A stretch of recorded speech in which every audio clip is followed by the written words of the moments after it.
Gear change করার উপায় হচ্ছে, ধরুন বাইকটা রানিং চলছে, এবার গিয়ার শিফট করতে হবে।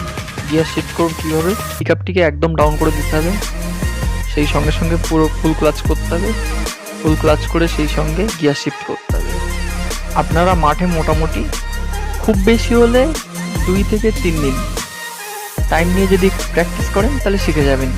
মানে একদম ইজি, কিন্তু কোনো ব্যাপার না। সো ভিডিওটা কেমন লাগলো একটু জানাবেন, আর লাইক, শেয়ার অ্যান্ড সাবস্ক্রাইব করবেন। So thank you. Gear change করার উপায় হচ্ছে, ধরুন বাইকটা রানিং চলছে, এবার গিয়ার শিফট করতে হবে। গিয়ার শিফট করব কীভাবে? পিকআপটিকে একদম ডাউন করে দিতে হবে, সেই সঙ্গে সঙ্গে পুরো ফুল ক্লাচ করতে হবে, ফুল ক্লাচ করে সেই সঙ্গে গিয়ার শিফট করতে হবে।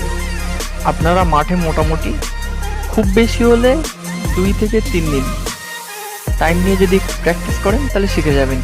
মানে একদম ইজি, কিন্তু কোনো ব্যাপার না। সো ভিডিওটা কেমন লাগলো একটু জানাবেন, আর লাইক, শেয়ার অ্যান্ড সাবস্ক্রাইব করবেন।